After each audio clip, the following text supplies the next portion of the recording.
ñu ngi nuyu ñi fi nekk ñëpp man maa ngi tudd El Hadj Diallo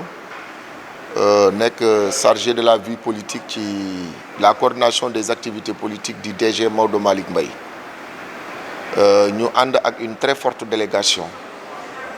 ñëw représenter fi le président Malick Mbaye fii au cybercampus fekk si sunu grand As Babacar Gueye qui est le chef de cabinet du président Idrissa Seck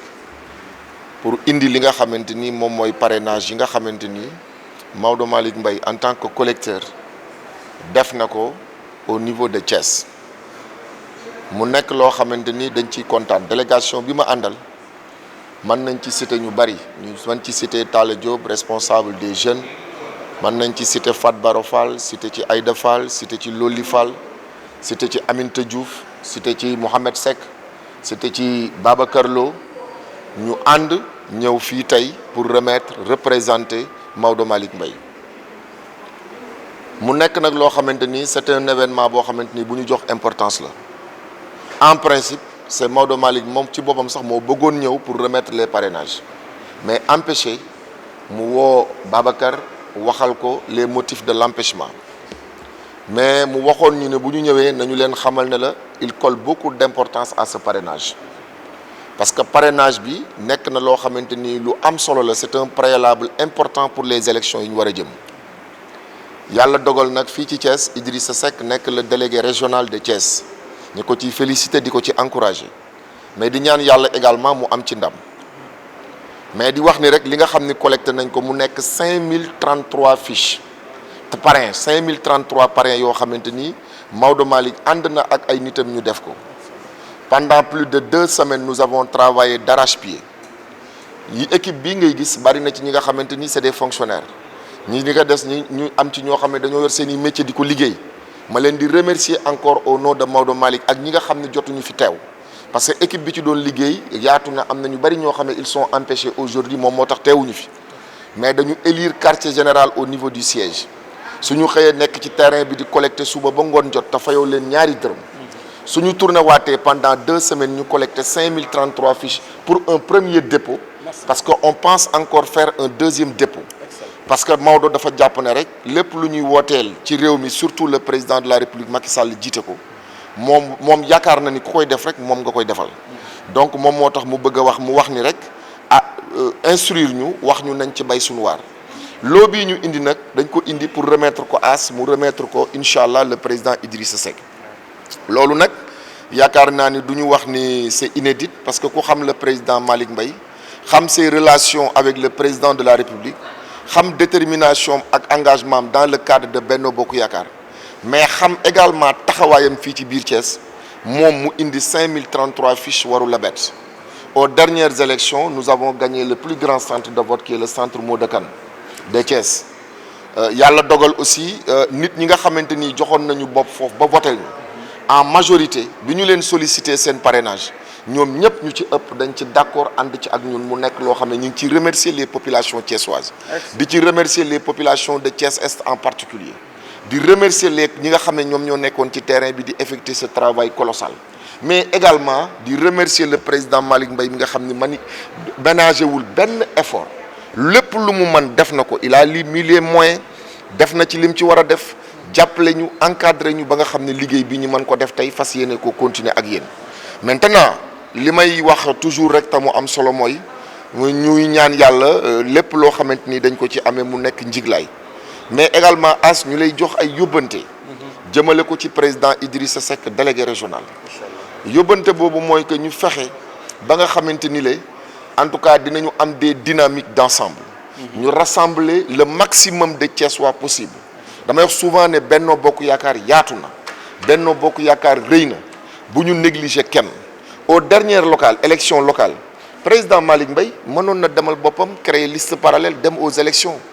mais bi mu demee ba ci biir dafa gis ni président de la République ak président Idrissa Seck bu ñu àndee moom mënta def lu ànd ak ñoom parce que As bu ñu fàttaliku ne fii ku xam ne bi nga xamante ni kenn xalaatul ci àddina ne da ngay dem seeti Idrissa Seck te ànd ak Macky wala nit ànd ak Idrissa Seck dem seeti Macky Sall mbaa nga ànd ak Macky seet Idi la Maodo Malick jóge fii sol dàllam ñëw ci président Idrissa Seck seet si ko pour que digganteem ak président Macky Sall ratax jamono yooyu la crise était tendue d'ailleurs xel sax daju ko woon nit ñemewu ko woon kon moom mënta bokk ci ñi dox loolu ba tey yàlla dogal ñoom ñaar ñi am jàmm mu tourné waat di créer waat liste parallèle il va entrer en contradiction avec lui-même nit da ngay conséquent avec toi-même mënoo jóg di dox lu baax yàlla dimbali la ca nga am ca ndam ba loola sotti tey ñu ànd doon mburoog soow ngay tourné di def le contraire looloo tax di xel ñaar sax naan président Malick mën na def leneen yaakaar naa loolu nit xalaatu ko looloo tax nag lépp lu Idrissa Seck ak président Macky Sall sumb Maodo dafa jàpp ne moom moo ci war a jiitu loolu moo tax ñu def liggéey bii ñëw indi ko fi tey pour ñëw teewal leen ko ñuy lancer un appel au président Idrissa Seck pour que képp ku mu war a mën a waxal moo xam ko demoon ak liste parallèle moo xam ku ne ci dëkk bi nekk responsabilité woowuñu la nañu fexe ba parrainage populaire bi nañu impliquer tout le monde mu woo ñëpp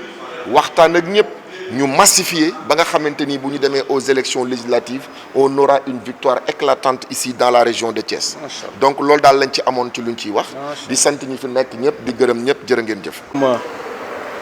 mbokk la famille naturelle la famille politique naturelle du directeur général El Hadji Maodo Malick Mbaye di wax ni satisfaction bu rëy laa am en tant que délégué du délégué régional du pôle régional président Idrissa Seck ci suma qualité chef de cabinet waaye surtout ci sama qualité délégué du délégué régional président Idrissa Seck di coordonner le parrainage dans la région de Thiès dama am mbégte bu rëy a rëy bi ma suma frère le frère du président Idrissa Seck son ami Maodo woo ma démb ni ma dinaa la yónnee El Hadj avec une forte délégation composée de femmes et de jeunes pour que li ma jëkk liggéey ci diir bu gàtt ma indi ko barkeelu ci continuer liggéey bi ma waxee loolu maa ngi doon xaar ay 1000 ak i 2000 ñu ñëw indil ma 5033 parrains indil ko le président Idrissa Seck indil ko le président Macky Sall muy lu rafet El Hadj au nom du président Idrissa Seck te dina yëg lii léegi bu image yi pare naa ko jot xam ni taxawaay bi nga xam ni bettu ko ci moom rek la def ndax le train qui arrive à l'heure n'intéresse personne président Idrissa Seck dénk nañ ko liggéey Maodo Malick ma nga ca biir liggéey ba kenn jiituwu ko ca loolu donc moo war a mën a am ndax tamit nag bi àll bi lëndëmee bukki yi bare wax dëgg yàlla temps yooyu acte ba mu defoon du woon lu yomb nag du woon lu yomb ba mu déplacé wu def loolu moo tax soo ko seetloo xale yi bokk ci réew mi ñu bare dañ ko def soppee parce que ci doxalem ndax ku wekk seen kilifa rek ñu wekk la loolu la ñuy mel ku wekk suñu kilifa ñu wekk la te Maodo daf ko wekk bu baax a baax donc vraiment maa ngi koy waxaat au nom du président Idrissa Seck jàppal ni liggéey bu sell bii ngeen def bu set bi kontaan na ci te dina ko jot ñu leen di xaaral rek ngeen dolliwaat nag parce que dañoo bëgg ñun bu ñu waxee fukki régions yi ak ñeent ñu ni région de Thiès moo ci ëppale di profiter rek di wax ni lii ñu am ni muy dynamique bii ñu am actuellement nga xam ni autour de la personnalité du président Idrissa Seck le Benno Bokk Yaakaar la grande coalition de la majorité présidentielle ñu ngi ci biir néew na ñi nga xam ne dugaluñu seen loxo ci mbir mi ku ma ci woo rek ni le président Idrissa Seck moo ma boole ak yow da nga may xoole bët boobu sumb ci liggéey bi chef de cabinet Augustin ngi ne la yónnee na fi amul kenn ku des ki nga xam ne dugalu ci loolu nag ni nga ko waxee war na mën a permettre le président Idrissa Seck sur instruction du président Macky Sall mu rassembler cette grande famille là ñi nga xam ne dañoo demoon ak Benno ñi demoon ak liste parallèle ñu defar ko ba nga xam ni résultat bi ñu am ci parrainage bi en terme de voix bu ñu demee ci élection législative bi ñu am ko ba weesu ko en tout cas kontaan naa trop El Hadj maa ngi kontaan ci yow parce que li ma ci fulla bi nga am bi ma wootee te fàtte la na nga yuuxoo ba président Idrissa Seck envoyé ma say audio ni ma waxal ak El Hadj dinaa ko wax ni ba ma waxee El Hadj aussi yemul rek ci yuuxu ndax résultat baa ngi en tout cas merci les femmes merci la jeunesse merci tout le monde.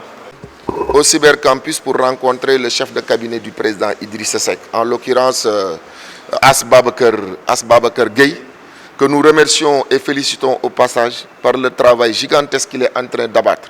au niveau de la coordination des parrainages. Je pense que chaque jour, il nous appelle au téléphone, il a créé un groupe WhatsApp, il appelle les gens, il les harangue, il parle avec tout le monde et puis il le fait dans une humilité totale. Dieu a dit dans la Bible que l'humilité précède la gloire. l'arrogance précède la suite. Ça, le doyen Babacar l'a compris. Et aujourd'hui, moi, je pense que la façon dont il coach ce travail-là, quand même, nous en réjouissons. Maintenant, je suis là avec une forte délégation, venue représenter le président Malick Mbaye, DG de l'ANAMO, de l'Alliance pour la République, pour venir amener le parrainage que nous avons collecté. Nous avons collecté 5033 parrains au niveau de Thiès-Est, que nous sommes venus déposer aujourd'hui pour un premier lot. Il y aura un deuxième lot qui va se préparer parce que Maodo Malick pense qu'il doit être avant-gardiste par rapport à ce travail. Tout le monde sait qu'au début, lorsque la crise était tendue entre le président Macky Sall et le président Idriss Seck, il a été le seul, je précise le seul, qui a osé venir auprès du président Idriss Seck pour essayer d'aplanir la situation, pour essayer de demander à son frère, le président Idriss Seck, de se rapprocher du président Macky Sall pour que la destinée du Sénégal puisse être conduite avec brio. Je pense qu'à l'époque, personne n'osait le faire. Alors, pour être conséquent avec lui-même, c'est la raison pour laquelle, aux dernières élections locales, il n'a même pas osé, il n'a même pas pensé créer une liste parallèle. Parce que quand même, il faut entrer dans une dynamique positive. Et ça, le président l'a compris. C'est pourquoi le président Maodo Malick pense que lui, il est de son devoir de renforcer la dynamique entre le président Idriss Seck et Macky Sall et de combattre toute velléité qui tend à écraser cette dynamique.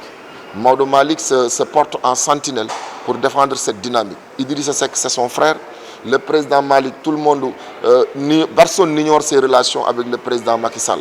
Donc, il est de son devoir, c'est un devoir, une obligation à la limite même, de travailler d'arrache-pied pour que la coalition regagne la ville de Thiès, mais également regagne tout le département, regagne partout dans le Sénégal. C'est la raison pour laquelle nous sommes venus en très forte délégation, composée des jeunes qui n'ont ménagé aucun effort. Pendant plus de 2 semaines, les gens ont travaillé dans le quartier général.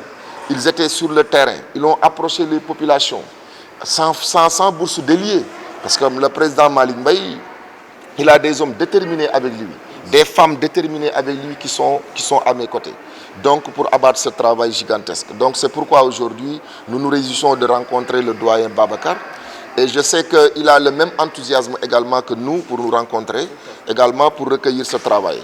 Maintenant, moi je pense que la coalition Benno Bokk Yakaar est dans une dynamique ascendante et que prochainement aux élections législatives, nous allons remporter avec brio vraiment les élections au niveau national, mais particulièrement dans le département de Thiès et plus particulièrement dans la commune de Thiès. En tout cas, le président Malick Mbaye vous remercie le président Idriss Seck, remercie le président Macky Sall et se met à votre disposition également pour en tout cas d'autres charges qui lui incomberont à la coalition. Maintenant, nous ne manquerons pas de lancer un appel pour demander au président Macky Sall, au président Idriss Seck en tant que coordinateur régional, d'ouvrir de larges concertations au niveau de la coalition Benno Bokk Yakaar. Les gens qui avaient créé des listes dissidentes, les gens qui sont dans la coalition mais qu'on ne voit pas aujourd'hui dans le parrainage, d'appeler tout le monde pour maximiser nos chances, mais créer des dynamiques, synergie des forces, pour vraiment qu'on sorte de ces élections législatives vraiment victorieux. C'est le message que je voulais lancer et vraiment vous remercier infiniment. Merci. Idrissa Seck, délégué du pôle régional qui est le président Idrissa Seck, qui a été investi de la confiance du président Macky Sall pour piloter ce pôle très important de la région de Thiès. Et depuis que j'ai commencé sur ces instructions à travailler sur ça, j'ai senti une dynamique très large autour de la région, que ce soit à Tivaouane, à Mbour et à Thiès, et que tous les responsables, presque dans leur intégralité, se sont investis pour mettre la main dans la pâte. Et